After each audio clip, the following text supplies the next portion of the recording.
Okay, Bismillah ar-Rahman ar-Rahim. Alhamdulillah. نحمده ونستعين ونستغفره ونعوذ بالله من شرور أنفسنا ومن سيئات أعمالنا من يهده الله فلا مضل له ومن يضلل فلا هادي له وأشهد أن لا إله إلا الله وحده لا شريك له وأشهد أن محمدا عبده ورسوله.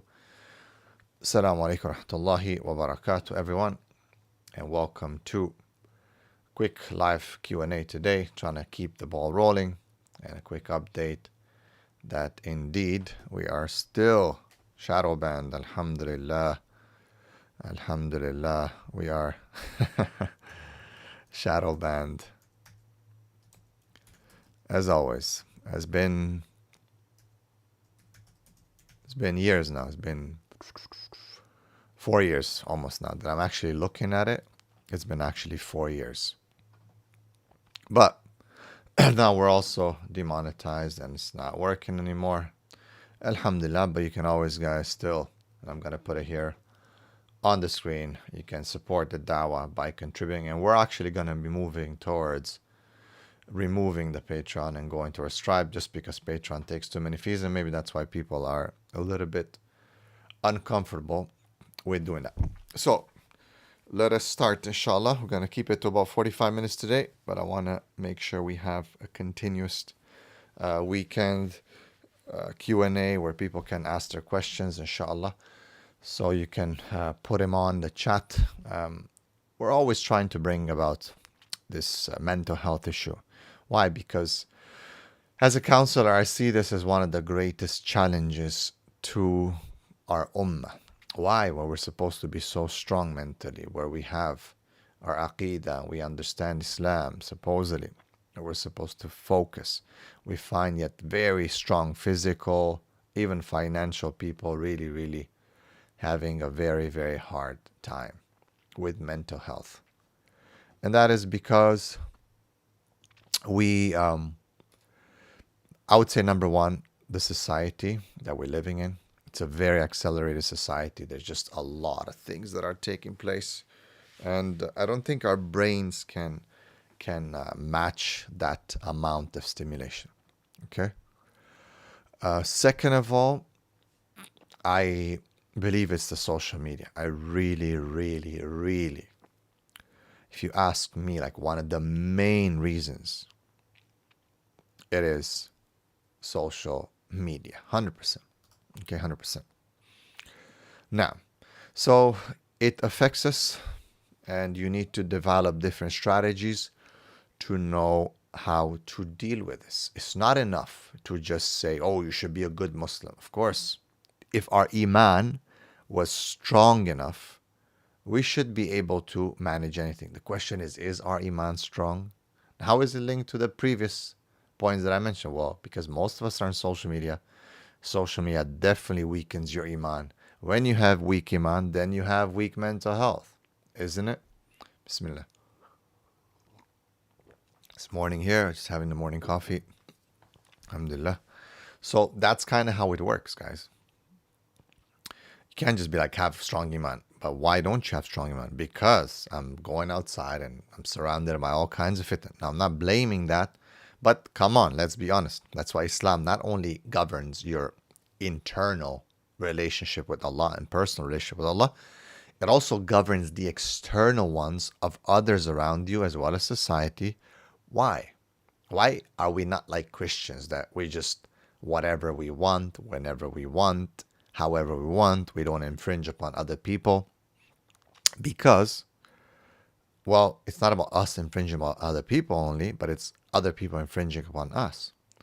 You could be the nicest person and the safest person when it comes to awareness of forest fires and fires in general and arson and so on.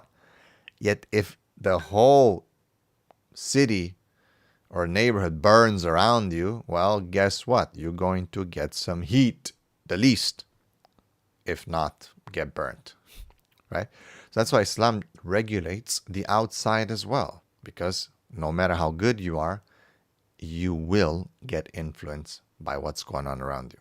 And when a world where there is no such thing as Islamic regulation, for the outside. People don't mind if you do your own thing because, well, the Christians do it, the Jews do it, the Hindus do it, everyone else does it. All right, so people in general don't mind about that. What is the issue is where now you're trying to regulate society based on Islam, and they don't want that, of course. Okay, they don't want that. So this is where the whole point comes in, where people are suffering from seeing things outside. Their environment is messed up. It affects them. It affects their iman. And guess what? It affects their mental health. Okay? Now, freedom of speech, there's no such thing. SubhanAllah, it's funny because I was talking to them and I was like, you guys penalized me for putting a wedding title. It was about a wedding. It was about men and women like realizing about their delay of marriage. Just no, they charged me with criminal activity, something like that. That's basically what they said. I was like, and talking to the person online, like their representative, like, no, it's a final strike. And I'm like, even in your strike, you told me that there is no final strike, that this is only basically something temporary till the July 30th. Nope, they lied and they changed their mind. And it is what it is, alhamdulillah. Okay. Should all men be in shape for mental health wise? Yes, because if a man doesn't control his mind, his thoughts, and his emotions, they will consume him. In consuming him, he can't be a real man. And in not being a real man, he cannot be a father, a husband, a good community leader, a leader in general. You cannot. If a man cannot control his thoughts and cannot deal with them, he is not a good man. You understand? Other people can get more in their head. For example, women, it's part of their fitrah to be a bit more overthinkers. Why? Well, maybe because when they deal with nurturing children and so on, they are going to analyze things from many, many different angles. They're going to overthink it. They're going to let their emotions be a bit more loose. It's just the way it is. Guys are a little bit more analytic, more linear, and so on. And when we don't fall in line with our, the way we've been created, well then, yeah, there's going to be problems. So indeed, all men should have strong mental health, 100%. Wa alaikum salam wa rahmatullahi wa barakatuh. Same question, but pros and cons and how to keep that fire. Look, there's two things when it comes to mental health. There's the mind influencing the body and the body influencing the mind. Now, we kind of lost the battle of the mind influencing the body. Okay, we've kind of lost it. So now we have, what we can do is the body can influence the mind. So that's why I promote so much exercise and martial arts and, going out in nature, for example, for men, specifically doing sort of some hard activities where you put yourself under stress and test yourself. Cold plunge, cold showers, jogging, MMA, traveling, horse riding, all these manly things, because they can clear the cache in your mind and they can help you to stay focused. Okay? As for ladies, they can also go outside in nature and reflect and take a walk and spend time with their families and their loved ones. They also get to obviously do certain things, but not the things of men. Okay?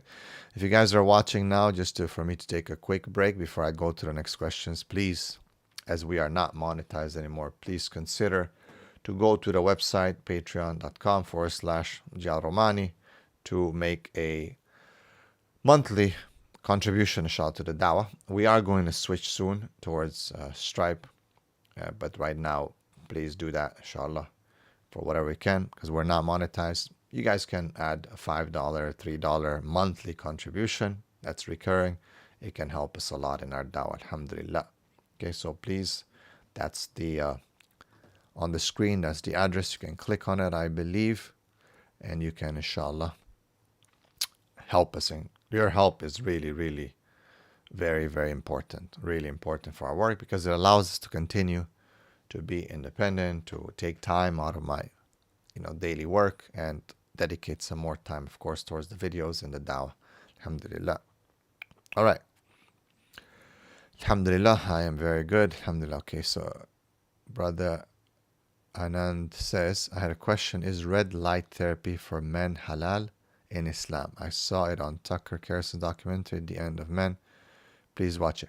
What did it say about red light therapy? Because what I've looked into it, it is. I have it right here in front of me, actually. It's not plugged in, but yeah, I have it like literally here. And I'll do it once in a while, but let me know, what do you think? I'm gonna check out The End of Men here. Let me pull it up really quickly and probably looking to see it. The End of Men, Tucker. Okay.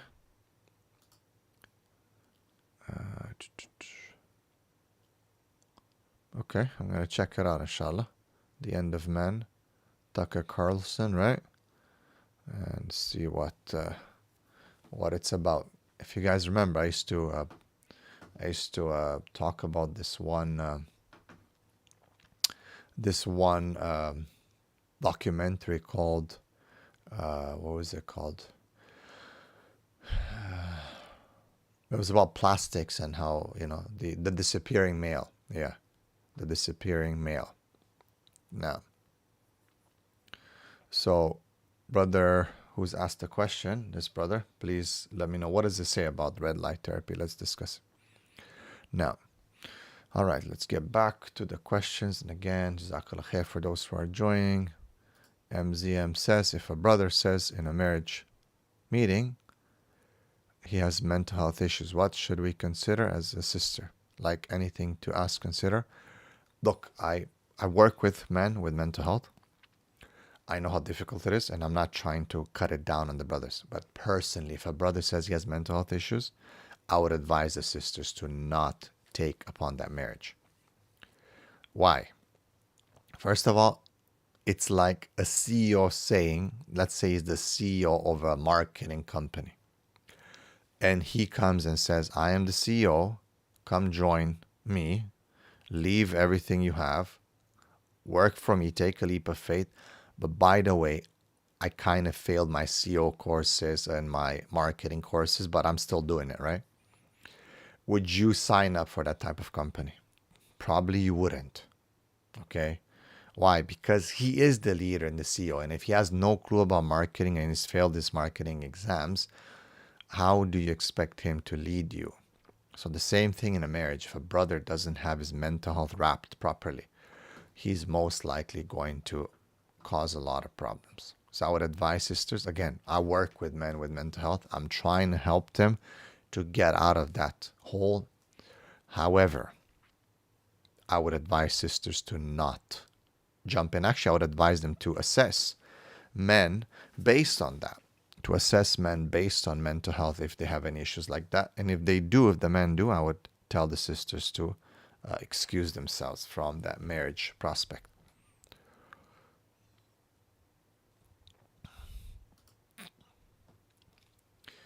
You say sometimes subconscious, would you say sometimes subconscious beliefs blocks dua? Like, for example, you want to get married and making dua for it, but deep down inside you're scared or feeling worthless to get married.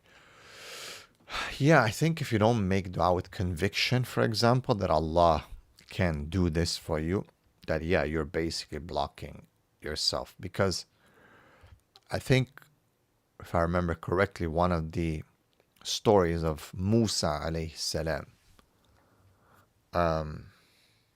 where he was asking Allah, Ya Allah, why don't you respond to the dua of this young man? And Allah subhanahu wa ta'ala says, what do you think of a man whose tongue is with his Lord, but his mind is with his sheep? Meaning, yani, we could be making dua, but we're not, our hearts are not really in the right place. Be it because we doubt ourselves, we doubt Allah, we doubt that we deserve things. It's not even about deserving things. The question is, can Allah do it? To the worst of person, maybe, if a person raises his hands to Allah subhanahu wa ta'ala with sincerity and conviction, Allah will answer their prayer, if He wills so. But when you don't really even believe that that's possible, then yeah, you are basically self-sabotaging. 100%. Wa alaikum salam wa rahmatullah. Alhamdulillah. Don't worry about the haters, brother. You're doing very valuable work. We appreciate it. Allah bless you. Alhamdulillah, jazakallah khair. Appreciate the support. Alhamdulillah. I'm trying to be as balanced as possible. Sometimes it's hard. I'll make mistakes 100%. Obviously, there are some people who try to keep me in line and correct me, but there's a lot of haters as well. I do believe that the truth is very, very uncomfortable. I'm not saying I'm the only one who has the truth or anything like that, but when you discuss these topics, it is very, very uncomfortable, and people are gonna label it as hate and the funny thing is, again, it's mostly Muslims that I have issues with. The non-Muslims are not really after me, not anymore. Back in the days, long time ago. However, these days it's not there anymore. All right, and again, brothers and sisters, if you are here watching this, consider making a contribution to the dawah, patreon.com, GL Romani. Click on this link that's on the screen right now and make a contribution monthly, $5, $10, whatever it is. It really helps the dawah. We are not able to do the super chats anymore on YouTube. I am going to push the other YouTube channel to grow it again, inshallah. Need your help and support, guys. And I'm going to start doing more lives on there as well, inshallah. So hopefully that's going to help, but please do support the dawah. The link is on the screen right now. Let's get back to the questions. What about Ayub alayhi salam with Yusuf? You mean Yaqub? Sayyidina Yaqub with Yusuf, he cried until he went blind, but he had strong talk, right? What's the difference between this and mental health? Aren't they sometimes natural? Not 100%. I'm not saying that it's not. Bismillah. However, crying doesn't mean you have weak mental health. The Prophet ﷺ cried. Sahabas cried. This is normal. Crying actually is quite good. If a person can cry and let it out, it's quite good. You shouldn't do it in front of too many people, but sometimes you will. It's not about, when we talk about like men shouldn't cry, it's not about that men, it's bad for them to cry. It's about how that gets weaponized against them by others around them, considering them weak. If people really live in this ideal place where people understand, for example, that, yeah, it's okay sometimes for a man to have these emotions, especially if you lose, a'udhu billah, a child or something. Like the Prophet ﷺ, when Ibrahim passed away, he was shedding tears. But I don't think any of his wives were like, oh, you're so weak, I'm not going to give you intimacy now, or anything like that. These days, a lot of times when a woman sees a man cry, she might be like, oh, it's okay. But deep down inside, that causes a lot of resentment. It shouldn't be, right? I mean, this should be like, hey, But also, maybe when a man is strong all the time and he breaks down once in a blue moon, that's also seen as something, in a sense, positive because he has that balance. But today, it's not like the guys are like destroyed their whole time, weakness all the time, and then they break down and cry as well. It's like Monday, Tuesday, Wednesday, Thursday, Friday, Saturday. You're weak, sad, depressed, barely getting out of bed, barely praying. And then on Sunday, you break down and cry. Yeah, it's going to be a problem, isn't it? For anyone who sees you, whether your wife, your children, or just your friends or people around, or your boss or anything like that, right? Now, if you're like strong throughout, like, January, February, March, April, May, and sometimes in June, on June 22nd at 5 p.m., you know, something happened and you kind of have a cry and that's it. But then you continue the June and July, August, September, October, November, December strong. I don't think anyone's going to really see that except maybe something as positive that, wow, look at this, even this strong man cries sometimes, right? And so on and so forth. So Yaqub alayhi salam, with Yusuf, of course, he cried, and because it was very difficult, he loved him a lot, and those things will happen. But that does not mean if a person cries that he's got mental health issues. Not at all. Even sadness doesn't equate to mental health necessarily. Sadness is natural. Sadness is not depression, though.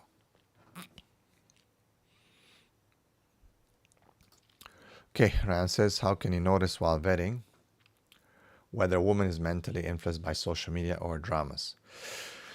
Okay, good question. It usually would need a bit of time to see, for example, how she behaves. Longitudinally over a little bit of time, give it some time to see how does she talk, body movement and so on, but then actually ask her about what she watches, what kind of series, for how long she's been watching it, this and that. Hard to know, but definitely if she's been watching it. So the first thing you want to assess, does she watch these things?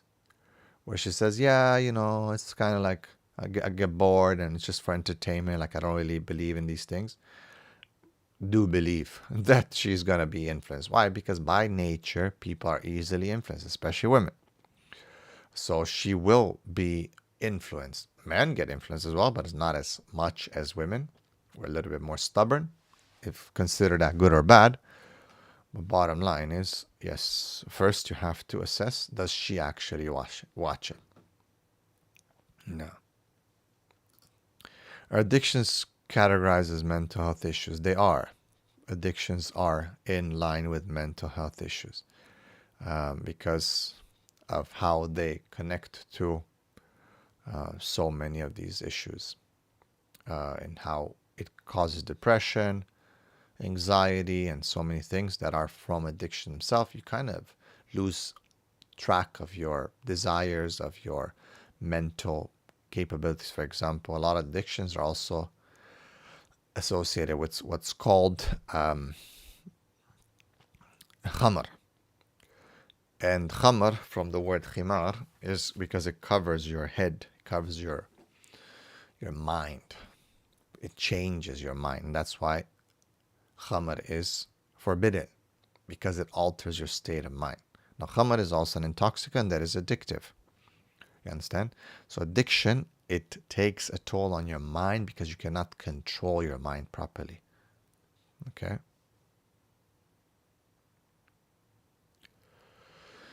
Brother, may Allah bless you. I see you like Barcelona. Just a quick tip to the brothers, not to like any highlight or to embarrass or anything like that. Any kind of coat of arms or emblem that has the cross on it. And by the way, do a bit of research with Barcelona. It's linked to the Muslims and the conquest and the war against the Muslims. I believe that is the cross of St. John. Okay. And it is a crusader emblem. So I would usually I try to tell the Muslim brothers if they have like shirts with Barcelona or anything that has a cross on them, not to display them. I like Barcelona. No, don't get me wrong. I like football. I think I like Barcelona more than Real Madrid. It's kind of like in the Spanish league, La Liga. It's probably the team that I like the most.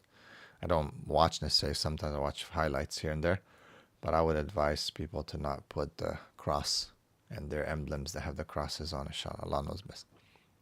But so again, I don't want to embarrass or something like that, the brother or anything, but just a reminder to myself and to others as well, because I see a lot of Muslims actually wearing the emblem.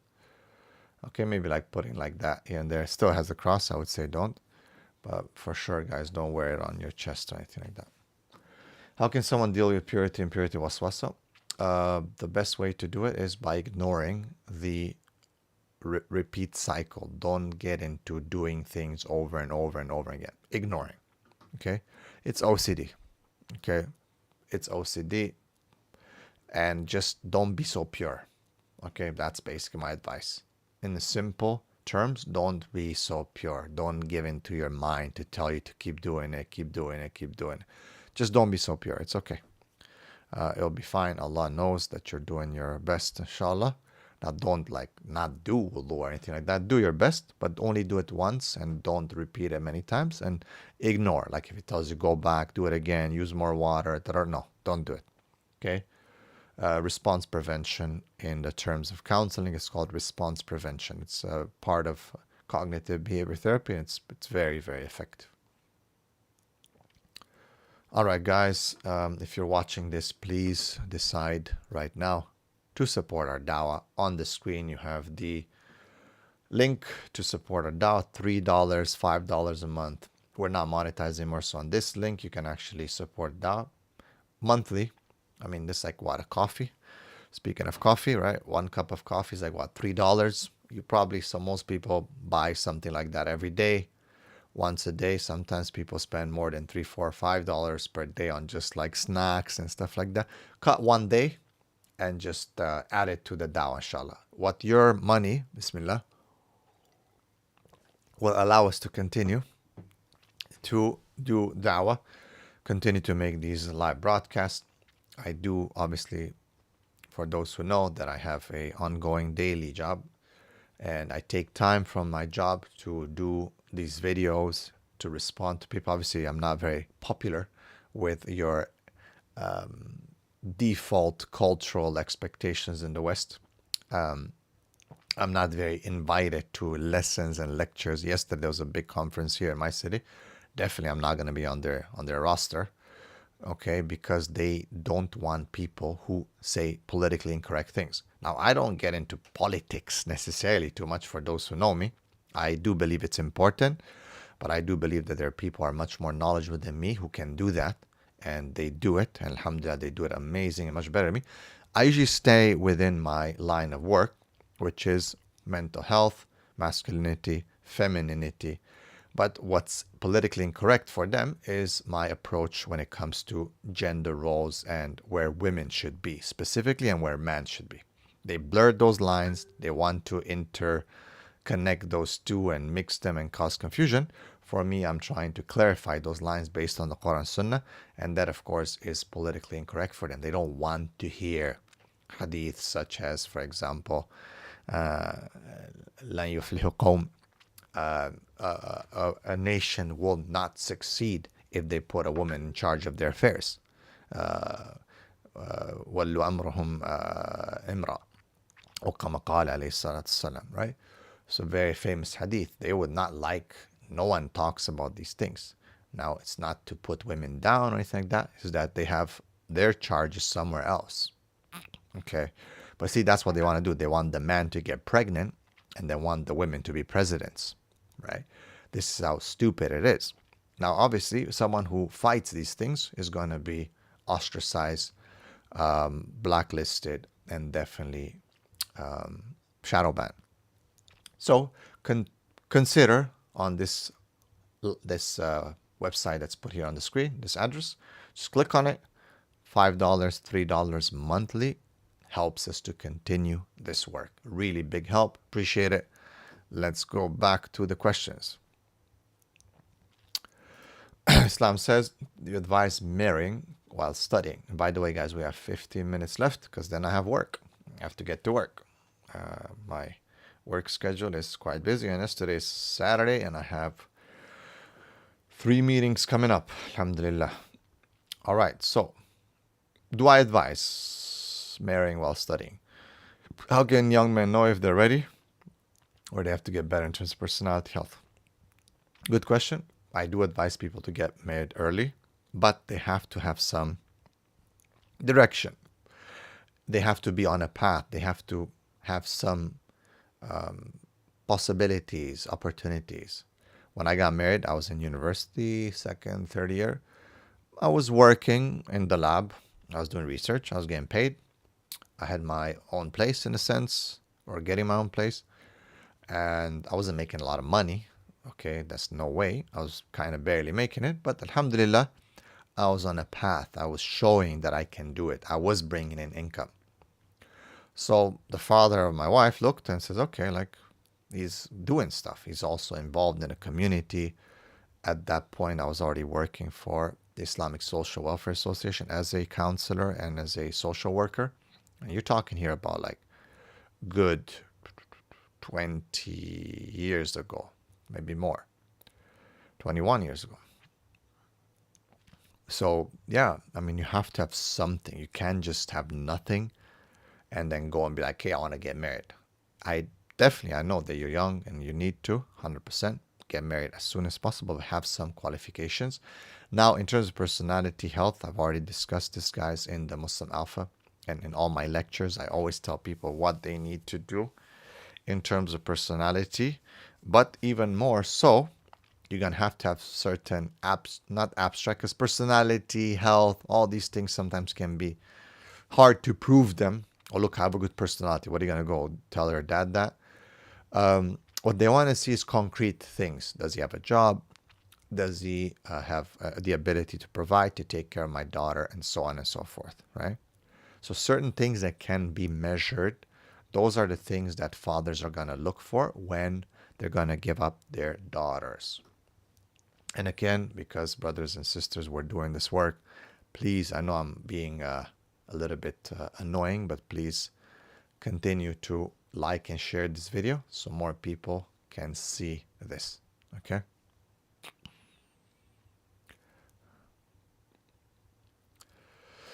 The brother talks, if the water splashes back to us on the clothes and body while washing purity pure, you can't really feel that unless you're like throwing a rock into the toilet and go, okay? The whole like thinking things splash, that is usually from waswasa. Is it possible to splash? Yeah, if you're going all over with a shower in the toilet, or you're dropping like crazy, things. But in general, it doesn't. It's really just your mind telling you that things splash. And it takes a little bit of putting a little bit of water on your hand and just going and cleaning, and that's it. Not people scrub, man. They get like brushes on. They scrub their skin till they become red and they start bleeding. Literally, I have clients who start bleeding from scrubbing their legs and their buttocks and their back and all that. Don't do that. Okay, this is only from shaitan. Book a counseling appointment with me, inshallah. I can help you. I've helped a lot of people with waswasa. Now, all right, cool. We got about 13 minutes, brothers and sisters. May Allah bless you. Jazakallah khair. What argument can I use, or how can I resolve this as a husband? I don't know what is that link to. Let me see, try to find. The woman sees the only problem with plural marriages being that she doesn't trust women and says that women ultimately play things out so that the first wife leaves the marriage due to fitna. That's the problem with women, though. It's not the problem with men. It's not men's problem. The same argument that the woman is making, which probably in this case is the first wife, applies to herself. Because if it is an issue of women, she says she doesn't trust women, meaning she wouldn't trust herself. You see the flawed argument.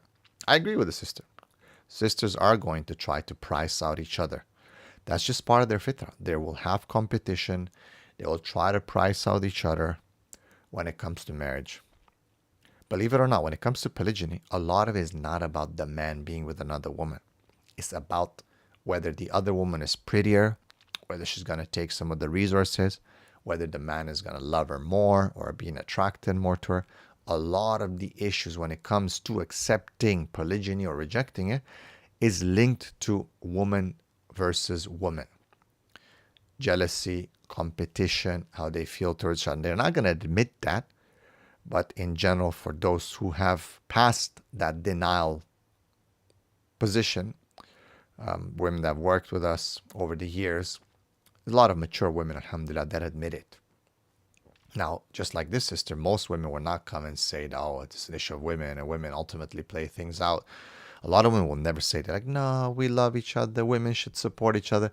The whole women support each other thing is good, or it works till when?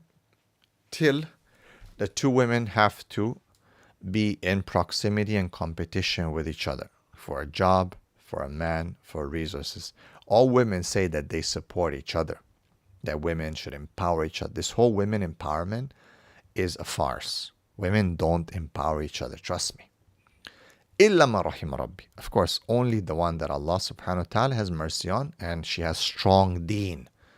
And that's why when the Prophet advises to choose the one of deen, okay, fatfar bidayat deen taribat yadak, choose the one of deen, may your hands perish, is because, and the strong warning, is because the woman who really has that love for Allah subhanahu wa ta'ala, she will not play these games.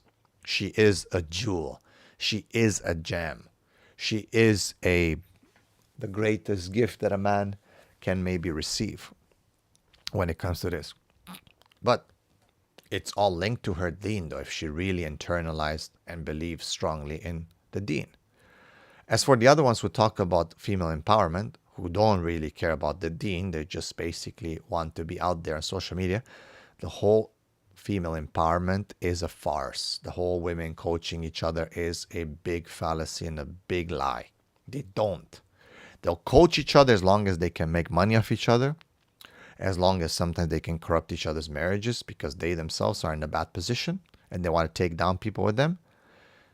But as soon as that woman who's supposedly coaching or empowering other women gets in proximity with the other women and they start measuring each other, who's prettier, who's younger, who's cuter, who's this, who's that, who's going to compete for the resources, you'll find some nasty things happening behind the scenes, in front, whatever it is. Okay, so the only time women really support each other is when they really have a strong sense of belief in Allah without a man having to tell them, without me having to remind them or shaming them or anything like that. You think we enjoy doing this? We don't. Okay, but a lot of these women, mashallah, when they fear Allah subhanahu wa ta'ala, they have it in their hearts, they become the greatest women. They are like the sahabiyat. They are like the good women, mashallah.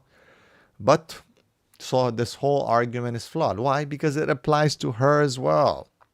And the only thing that's really matters for her right now is that she doesn't get priced out of the market, out of your resources, out of your company. So this woman knows exactly what's going on, 100%. Whoever you're talking about, your wife, she understands. She really understands. Now, hey, I can see this brother. Look, he says, I don't see you smiling often. Can you smile? It's sunnah. Thanks. There you go, brother. Trust me, I do smile. I think people, I really don't agree with this. I do believe I smile a lot. And for those who know me personally, they know that I'm not some angry person. I'm a very, very happy person, alhamdulillah. Yes, there's a lot of things that happen in our lives and the work that I deal with, but I am a very happy person, alhamdulillah, and I do smile. I think people just don't focus, don't see. Because I can probably tell you that in most of my lives or most of my videos, there are times where I smile, but I'm not going to sit there and be like, or some people smile like on purpose and it's like curated, and I will smile when there's something to smile about, alhamdulillah. And that's how the Prophet ﷺ was. You didn't see him laugh a lot or showing his teeth too much. Okay, the Prophet ﷺ would smile, and it is a sunnah. And the Prophet ﷺ said, "Tabassamuka fi wajhi akhik, tabassamuka fi wajhi akhik." So sadaqah, the smile in the face of your brother, is sadaqah, 100%. So jazakallah khair for that reminder. Also, my brother Muhammad, please, inshallah, book a session with me. I can help you with the OCD thing, inshallah.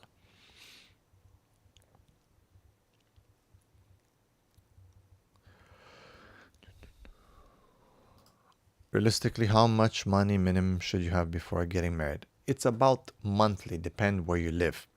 You should have at least 3 months of saved money. If anything happens, you can still take care of things. At least 3 months, I would say. And you should make, depending where you are, let's say if you're in Canada, you should have at least about $3,000 coming in monthly to you.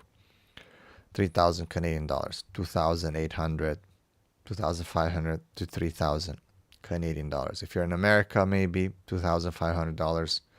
You'll be like at the basics, okay? How can you cope with low self-esteem as a woman? Don't have social media, but I do find myself feeling insecure. There's a reason why you feel insecure. Again, I believe if a woman is validated by her deen and her relationship with Allah subhanahu wa ta'ala, she won't care about these insecurities. These insecurities, especially with the women, have been targeted on them since they're young. It is a system, subhanallah. You need to understand that. It is a system. And I really feel sorry for my sisters because they're targeted so much. They're trying to destroy the women so badly. It doesn't also help that so many sisters are helping in that by getting on social media and making women feel even worse about themselves. And it's not even about if you don't have social media. You see it outside, walking outside, and you see other women, how they behave, and the apparent deception of their freedom can make a woman feel so bad about herself. And the fact that you have to cover and you have to protect yourself and this and that makes a woman sometimes feel worse, right? Because that's how they put it, to make you feel worse, to make you hate your deen probably. May Allah protect. Does depression physically affect the body? Like, does it actually cause physical weakness itself? Yes. Yes, it does. It is a connection between your emotions and your mind. Like, for example, heartbreak, in a sense, sometimes can be equated with depression. You can die from a heartbreak. Imagine that. You can die from sadness, from depression. Just like that, your body would just close up. You can have a heart attack. You can have a stroke. You can have so many things. So yes, your mind can really, really affect your body. 100%. Can you prevent yourself from sinking into depression if you have to live alone for the rest of your life? Yeah, it's a tough one, man. If you should never, because Allah didn't create us to live alone. Be surrounded with friends, family. Everyone's got someone. Don't be alone. Don't allow shaitan. Reach out, even if it's just online communities, the masjid, sisters, brothers, whoever. I think brother is a brother. Reach out. We have online the Muslim Alpha community, guys. Please do check it out as well. Okay, the Muslim Alpha community, mashallah, is a great community where we offer brothers the ability to connect. We are live twice a week, closed group, one-on-one. Alhamdulillah, it's really, really good. So don't allow yourself. That's how you prevent it. Don't allow yourself to be alone. Shaitan is going to attack you. Face the problem of inaction. I have ambition and goals, but I can't put it to work. Spend most of the day just thinking and not getting anything done. This is something that you can control. You literally have to just get up and go. Like, for example, I would stand up right now because I can literally stand up, walk that way, up and out, and go for a walk. Go for a walk, put my headphones on, listen to a lecture, motivational lecture, and just get going. Start with that. Start with that, okay? What's the best way as a revert to prove myself as a traditional reserve father who is not good? To a traditional reserve father who is not good at vetting and asking questions, how do I present myself, and do the work for him. You can fix people. Just present yourself, talk to him, show your potential, have patience, don't give up. Maybe it's testing your patience to see how, things. Some people like to move things very slow. So try, continue, don't give up. Okay? Now, so try your best to talk to him. And if he doesn't want to, you cannot force him. But maybe also bring in someone that he respects, like an imam of the masjid, someone, an elder, that he can actually maybe get to him. Because with some of these traditional men, mashallah, sometimes they don't see themselves on your level, so they're not going to be able to, connect with you. All right, guys, again, just a last thing, again, before we leave, because I have the appointment now. The link on the screen is how you can support me monthly. $3, $5, $3, man. It sounds so horrible, right? But it does help and support us. The more people do it monthly, recurring, it can help us to continue our work. بارك الله فيكم وجزاكم الله خير. سبحانك اللهم بحمدك أشهد أن لا إله إلا أنت استغفرك وأتوب إليك. السلام عليكم ورحمة الله وبركاته.